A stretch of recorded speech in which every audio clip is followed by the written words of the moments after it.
Hoje, em 9 minutos, vamos tratar de um assunto que nunca é suficientemente conversado, explicado e debatido. A questão da defesa do consumidor, a questão dos comportamentos, da poluição do ambiente econômico que mais nos afeta, porque afeta o nosso órgão mais sensível, que é o nosso bolso. Para isso, nós vamos conversar com o especialista Itamar Dalmas, que já tem um trabalho, já tem uma identificação nessa área da defesa do consumidor e é reconhecido como especialista em defesa do consumidor.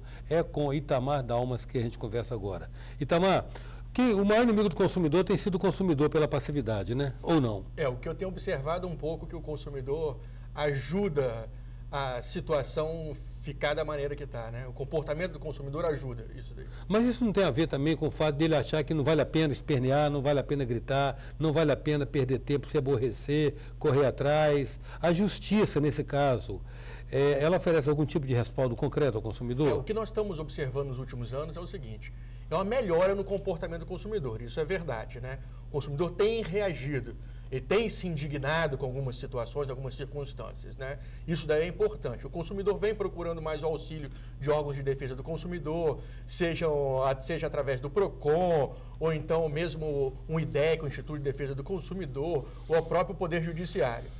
Mas o retorno não é muito a contento, né? Você pode observar, as grandes demandas do consumidor são ajuizadas na Justiça Especial, né? No Juizado Especial. E a grande procura faz com que essas causas tenham sido julgadas com 1 ano, 2 anos.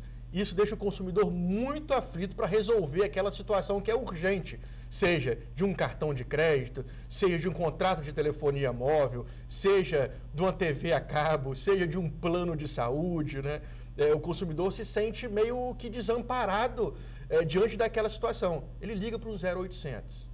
0800 a gente conhece muito bem, né? O atendimento, na sua grande maioria, é horroroso.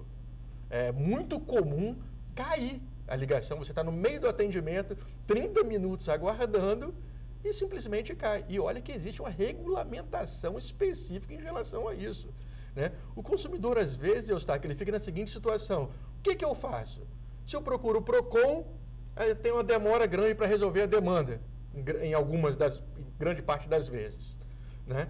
Procura a justiça, vou demorar 1 ano e pouco para resolver meu problema.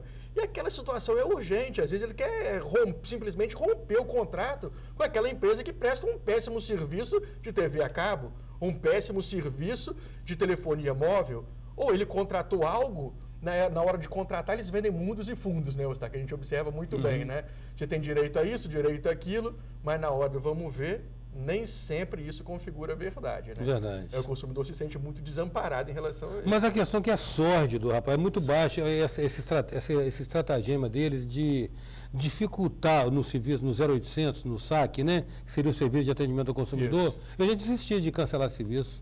Depois de esperar 40 minutos, deixa esse negócio rolar assim mesmo. Eu fico imaginando que eu esteja me comportando como brasileiro médio, como capixaba médio. Aí que tá, em caso de rompimento de contrato, esse tipo de coisa, é mais rápido o Poder Judiciário. Você pode pedir uma liminar em relação a isso, o PROCON ajuda. O que as pessoas têm que fazer também, é pedir indenização em relação a isso. O dano moral sofrido, não só o material, mas o dano moral também. E 99% das vezes o consumidor tem razão. E o consumidor tem que estar atento ao seguinte, às vezes ele fica preocupado que ele não tem uma prova específica daquela falha daquele serviço. Tem a inversão do ônus da prova. Não é o consumidor, ele é a figura vulnerável daquela relação jurídica. Ele é vulnerável. A empresa que tem que fazer prova contrária da alegação do consumidor, né? O que eu acho que é um fator que vem prejudicando ainda mais o consumidor, eu tenho observado muito, é as indenizações dos juizados especiais, Eustáquio. Né? Eu tenho observado uma certa padronização dessas decisões de danos morais, que em certos casos não ultrapassam o valor de R$2.000, que representam uma penalidade muito ínfima. Um estímulo quase, do tamanho das empresas. Né? Acaba sendo, né, um estímulo para que ela continue praticando inúmeras irregularidades, porque acaba sendo bom para ela. Porque muito pouca gente entra no Poder Judiciário, procura o PROCON, liga para o 0800, tem as agências reguladoras, que são um canal, às vezes, muito mais importante do que os outros canais, né? As agências reguladoras têm procedimentos de reclamação, a ANS faz um trabalho muito, em relação à agência reguladora, faz um trabalho bacana, que pode, inclusive, destituir dirigentes daquele plano de saúde, pode fazer suspensão de venda daquele plano de saúde. Tem uma série de medidas. Agora, mas a gente não tem um registro assim, de uma sanção pesada em cima. Você falou aí todos os vilões possíveis, né? Você falou aí. Plano de saúde, cartão de crédito, banco e telefonia. E operadora de TV a cabo. Eu acho que Mas a gente não tem notícia assim, de uma sanção pesada que inibisse, até por efeito de demonstração, pega um, entendeu? Trata como deve ser tratado, com a sanção pesada, de maneira, inclusive, ao efeito de demonstração, inibir as outras. Ou, pelo menos, inibir a recorrência, né? A prática reiterada. A prática reiterada e quanto mais. É verdade. O que eu observei alguns anos atrás, o DPDC, o Departamento Nacional de Proteção e Defesa do Consumidor, instaurando alguns procedimentos nesse sentido. Mas eu acho que ainda não surtiu efeito. Porque eu acho que o procedimento tem que ser um procedimento mesmo, não essas operadoras, a grande maioria dos planos de saúde trabalham a nível regional ou nacional, né? Não está localizado no município especificamente. Então, as ações têm que ser feitas no âmbito estadual e no âmbito nacional, de forma a inibir. Banco tem que ser um programa, né? Uma atitude nacional em relação a práticas abusivas de cartão de crédito, né? Entre outras, né? Cobranças abusivas, cobranças indevidas, que às vezes você recebe uma cobrança indevida e você não consegue se livrar dela, seu nome é encaminhado para um cadastro de inadimplente, né? Eu acho que faz muito sentido isso que você falou, de uma atuação, de uma ação civil pública, por exemplo, que seria um mecanismo, né, ideal para coibir esse tipo de prática, e sanções pesadas. Eu acho que multas pesadas.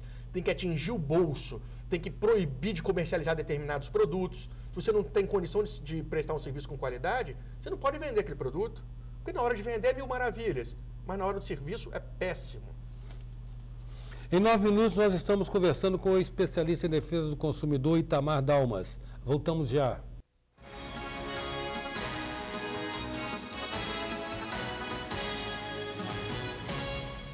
Voltamos com 9 minutos, que traz hoje o especialista em defesa do consumidor, Itamar Dalmas. Itamar, a gente podia mandar um projetinho desse aí para um deputado desse. Será que funciona?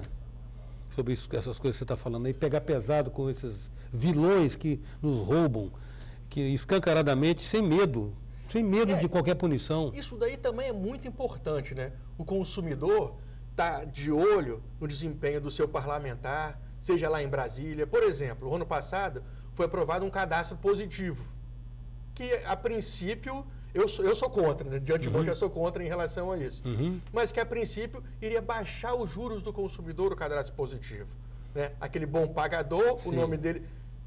Mas no país que nós vivemos, será que realmente os juros vão baixar para esses consumidores que pagam em dia?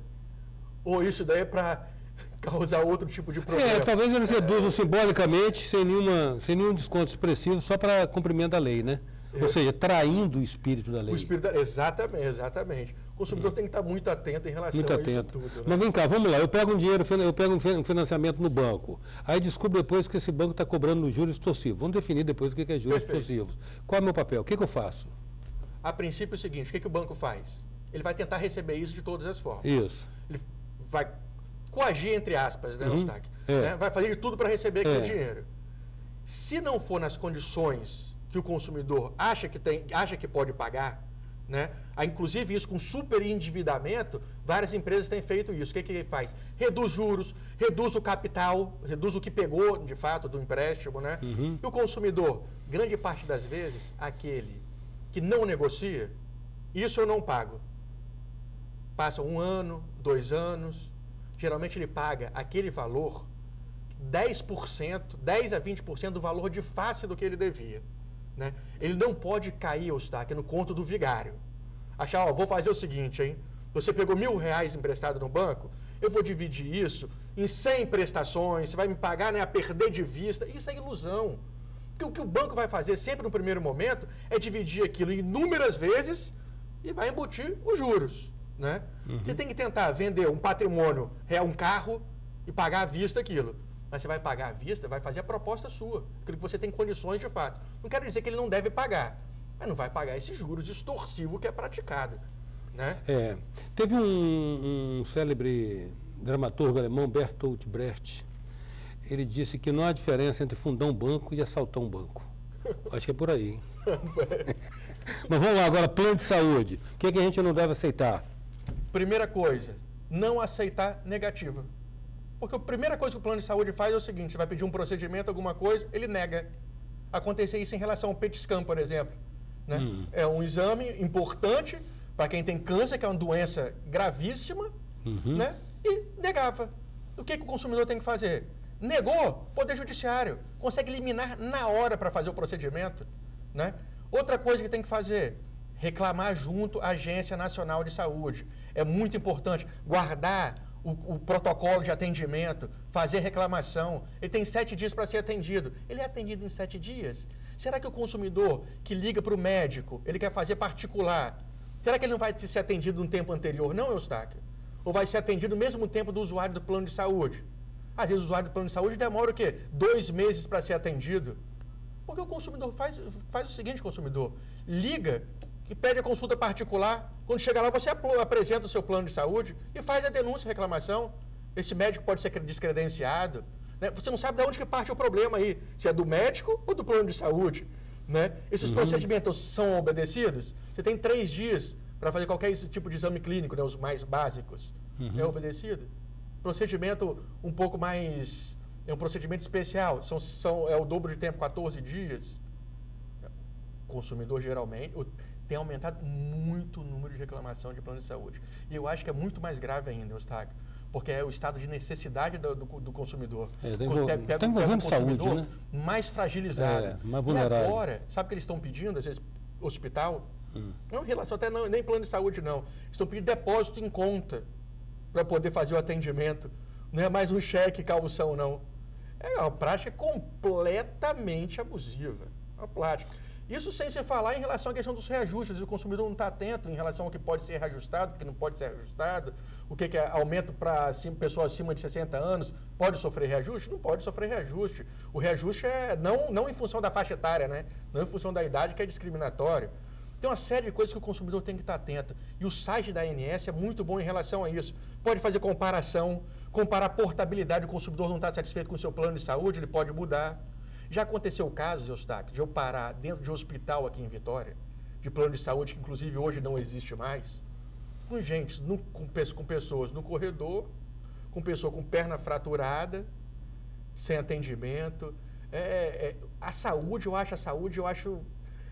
eu fico mais indignado em relação à questão da saúde, em relação ao tratamento do plano de saúde com o consumidor, porque pega num momento debilitado, num momento de fragilidade, às vezes de Vamos dizer assim, então, em qualquer relação que o consumidor não se sinta bem assistido pelo plano, cabe a ele buscar os recursos de defesa. Exatamente. Rapidinho, no que diz respeito a um banco, quando lançam na sua conta um débito inexistente, aí você identifica e grita, e reclama, aí eles vão lá e tiram. E fica nisso, não cabe nenhuma sanção aí, não? No meu ponto de vista, eu acho o seguinte, depende. Se causou algum tipo, fez a cobrança indevida, retirou na mesma hora, acredito que não. Porque não houve nenhum problema para o consumidor, não gerou nenhum problema. Não gerou constrangimento. Mas se em função daquele débito, em função daquela retirada, que foi indevida de antemão, né, causou algum tipo de problema, voltou um cheque, você deixou de efetuar alguma compra em função disso, ou seu nome foi para o cadastro de inadimplente de forma indevida, né? Aí, de antemão, já gera direito a dano moral em relação a isso. Né? Tem que gerar algum tipo de problema, algum tipo de... Legal, eu agradeço muito, Dalmas, a sua presença aqui, certamente, até pelo interesse que esse assunto desperta e outras oportunidades, gostaríamos de estar te ouvindo. Eu que agradeço a oportunidade, Eustáquio. E você, meu querido consumidor, é com você. Não tem o bispo, não tem o governador, não tem o prefeito, é você buscando os seus direitos e não dando mole, porque quando você dá mole é o que eles querem. Em 9 minutos hoje nós contamos com a presença de Itamar Dalmas, especialista em defesa do consumidor. Até já.